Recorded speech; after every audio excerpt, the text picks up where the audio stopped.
सब हमने आपके साथ एक शो किया पीछे जिस पे हमने जिन्नों भूतों जी आसेब की बात की। जी डॉक्टर साहब ये आसेब क्या होता है, आप इसके बारे में क्या सोचती हैं, आपका इसके बारे में क्या ख्याल है? ये आसेब, जिन, भूत, परियां, चुड़ैलें, ये क्या है?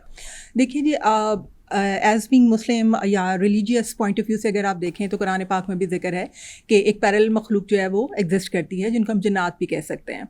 ठीक है, लेकिन वो पैरेलल वर्ल्ड में हमारे साथ ही एग्जिस्ट करती है, हमारा उनसे या उनका हमारे साथ कोई लेना देना नहीं। जैसे अल्लाह ताला ने बहुत सारी क्रिएचर्स बनाई, इंसान बनाए, जिन्नात बनाए, परिंदे बनाए, हशरातुल अर्ज़ बनाए, इसी तरह से बहुत सारी मखलूक़ात एक ही प्लानट पे इकट्ठे रह रही हैं।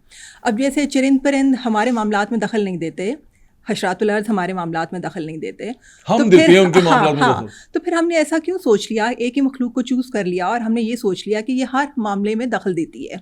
ठीक है, अगर पैरेलल मखलूक़ात का काम हमारे मामलात में दखल देना होता या हमारे दिमाग को कंट्रोल करना होता तो फिर हशरातुल अर्ज़ भी करते, चरिंद परिंद भी करते। लेकिन ये हमारे दिमाग का एक तख़य्युल है कि हम ज़्यादा ड्रामाई चीज़ों को अट्रैक्ट करते हैं, वो हमें ज़्यादा अपील करती हैं। दूसरा इसमें कल्चरल पर्सपेक्टिव भी है जो कि अब ये बहुत प्रिवेल कर रहा है और बहुत ज़्यादा हो रहा है लोगों के जहनों में। वो ये भी है कि एक क्लासिकल कंडीशनिंग भी होती है लोगों की, कि जैसे बचपन में हम हर बच्चे को भूत से डराते हैं, जिन से डराते हैं, भूई कहते हैं। बिल्कुल। जब पनिशमेंट देनी है तो जिन या भूत की बात करते हैं, जब कोई रीइंफोर्समेंट देनी है या उसको इनाम देना है तो कहते हैं जी परियां तुम्हें देकर गई थी हमारे पास, या परियां आके तुम्हें ये इनाम देंगी। तो बचपन से इंसानी जहन की कंडीशनिंग जिस चीज़ के साथ कर दी जाए तो जब वो तख़य्युल में जाता है तो वो वैसी ही कहानियाँ क्रिएट करता है। फिर एज बीइंग एडल्ट हमारा कुछ ऐसा इमोशनल इन्वायरमेंट और कल्चरल इन्वायरमेंट ऐसा है कि हम अपनी कोपिंग मैकेनिज्म पे इतना काम नहीं कर पाते।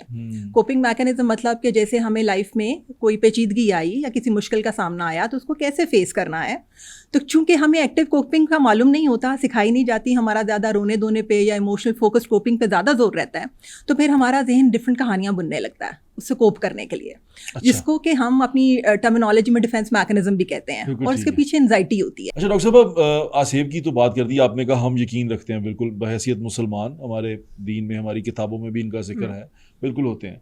एक इनके बारे में कहा जाता है कि मैं जितना पढ़ा है दीन को, दीन की किताबों में, जितना मैं अपने इल्म से या जाके सर्च कर सका हूँ, मैंने एग्जिस्टेंस के बारे में पढ़ा है, लेकिन इनकी हमारे साथ डीलिंग या पोजेशन, यानी कि हमारे पे हावी हो जाना, हम पे सवार हो जाना, इसके बारे में मैंने नहीं पढ़ा। क्या आपको ये कोई ऐसे असरात नज़र आते हैं जो मेडिकल साइंस या नफ्सियात एक्सप्लेन ना कर रही और आप कहें कि ये सुपर नेचुरल है?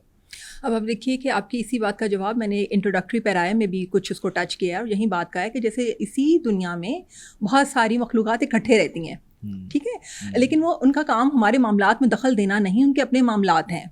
ये हमारे जहन की तख्लीक है कि हम जो सोचते हैं ये कि शायद वो हमारे मामलात में दखल देने के लिए पैदा हुई हैं। तो हमारी जिन्नात के साथ कंडीशनिंग कुछ ऐसी है कि हमें ऐसा लगता है कि वो हमारे मामलात में दखल देने के लिए हैं या हम पे हावी होने के लिए हैं। एक्चुअली ऐसा नहीं है, ये इंसानी जहन की तख्लीक़ात होती हैं, चूँकि जैसे मैंने पहले भी बताया कि हमारी बचपन से कंडीशनिंग कर दी जाती है कि ये चीज़ें आपको डिस्टर्ब करेंगी, इनसे डराया जाता है।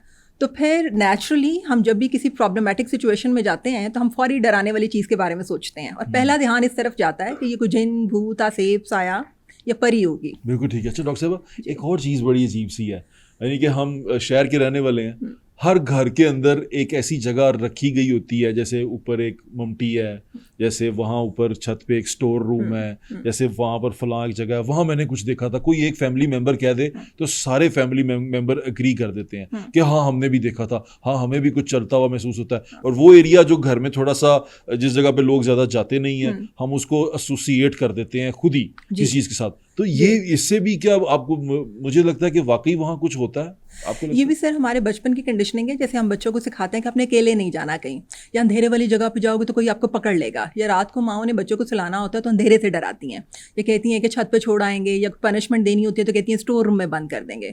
तो इंसानी जहन बचपन से ही कंडीशन होना शुरू हो जाता है। तो इसका मतलब ये अच्छी बात नहीं है कि बच्चों को डराया जाए? बच्चों को बिल्कुल नहीं डराना चाहिए, ये अच्छी बात नहीं है। इसके और भी अल्टरनेट तरीके हो सकते हैं अगर आपने बच्चे को कोई और बात सिखानी है। जैसे अगर बच्चे को आप डरा के सुला रहे हैं कि कोई भूत तुम्हें पकड़ लेगा, उसके अल्टरनेट आप बच्चे को ये बात भी कह सकते हैं कि अगर तुम्हारी नींद पूरी होगी तो सुबह तुम फ्रेश उठोगे, हम बहुत खुशी खुशी स्कूल जाएंगे, या हम खेलते हुए स्कूल जाएंगे रास्ते में। अगर तुम्हें नींद आ रही होगी और तुम देर से सोओगे तो फिर सुबह सर में दर्द होगा। तो और बहुत सारी पॉजिटिव चीज़ें होती हैं जिनसे बच्चे को सुलाया जा सकता है या किसी काम की तरफ माइल किया जा सकता है, बजाय ये कि आप उसको ڈرائیں یا کسی چیز کی دھمکی دیں. پھر یہی چیزیں بڑے ہو کے ہوتی ہیں کہ بچہ اگر کہیں خالی جگہ دیکھتا ہے تو اس کو لگتا ہے کہ یہاں کوئی چیز ہے, یہ ڈرانے والی چیز ہے. اور آپ دیکھیے کہ ہمارے معاشرے میں زیادہ تر بڑے لوگ ہی اس چیز کا شکار ہوتے ہیں جو اس چیز پہ یقین رکھتے ہیں کہ آسیب ہے, خالی جگہوں پہ سایہ ہے, اور اگر وہاں پہ کوئی بچہ جائے گا تو اس کو پکڑ لے گا.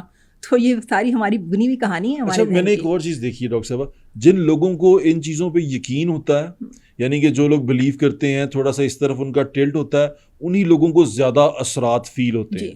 ایسا کیوں ہے؟ دیکھیے, ہم جس معاشرے میں, جس کلچر میں یا جس طرح کے خاص انوائرمنٹ پہ رہتے ہیں وہ ہماری ذہنی سوچ پہ بہت اثر ڈالتا ہے. اب میں چونکہ اکیڈیمیا میں پڑھانے کے ساتھ ساتھ کلینکل پریکٹس بھی کرتی ہوں, اور ہمارے پاس بہت ڈیلی بیسس پہ کوئی نہ کوئی لوگ آ رہے ہوتے ہیں جو کہ ان مسائل کے ساتھ بھی ہوتے ہیں. اس میں سے ہمارے پاس جو ریشو نکلتی ہے اکثر ایسے لوگ ہوتے ہیں جو بیکورڈ ایریاز میں سے ہوتے ہیں, جو کیونکہ وہاں پہ یہ کلچر ہے اور وہاں پہ یہ لوگ اس چیز پہ زیادہ بلیو کرتے ہیں. تو میرا سوال یہ ہے کہ میرے پاس شہر سے بھی لوگ آتے ہیں کاؤنسلنگ کے لیے, تھیراپی کے لیے, اور گاؤں سے بھی لوگ آتے ہیں. شہر کے لوگ آ کے بتاتے ہیں کہ ہمیں انزائٹی ہے, ڈپریشن ہے یا اینگر ایشوز ہیں.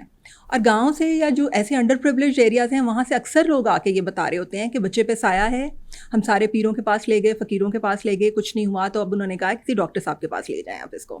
تو پھر میرا سوال یہ ہے کہ شہر کے لوگ جو بزی ہیں یا کاموں میں اپنے بہت سارے معاملات میں بزی ہیں, ان پہ جنات یا سایہ اثر کیوں نہیں کر رہا بنسبت ایسے لوگوں کے جن کی اویئرنیس کم ہے, ایجوکیشن کم ہے, یا جن کا بلیف سسٹم جو ہے ڈائریکٹ اسیب یا پیر یا عامل بابا سے آگے نکلتا ہی نہیں ہے.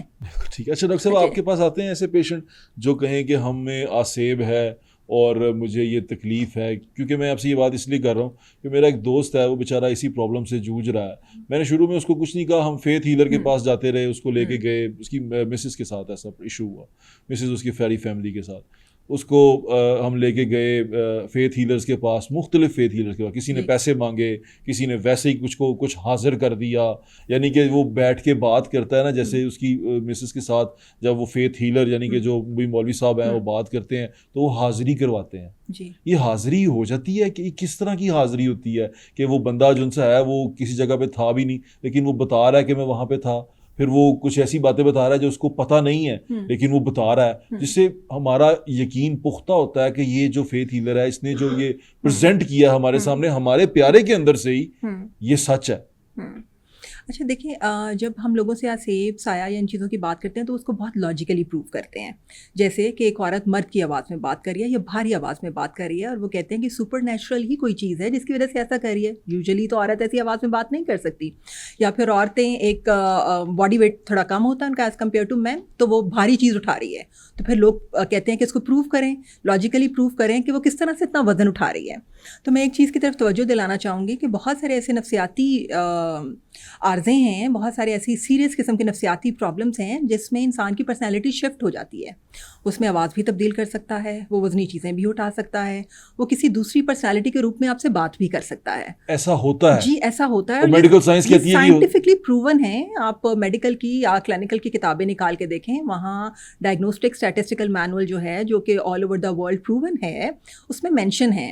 اس کی میں آپ کو کچھ مثالیں دوں گی. جیسے سائیکوسس ہے, سائیکوسس میں لوگ بہت ساری طرح کے, سائیکوسس ایک فینومینا ہے جس میں آپ کے مختلف قسم کے سیریس قسم کے سائیکولوجیکل سمٹمز آتے ہیں, جس میں لوگوں میں شک کی بیماری پیدا ہو جاتی ہے اور بہت سیریس قسم کا شک کرنا شروع ہو جاتے ہیں کہ جیسے میری چائے میں زہر ملا دیا, یا میرے کھانے میں زہر ہے اور میں اس کو پروف کر سکتا ہوں کہ یہ زہر ہے اور یہ مجھے مارنے کے لیے کسی سپر بینگ نے بھیجا ہے.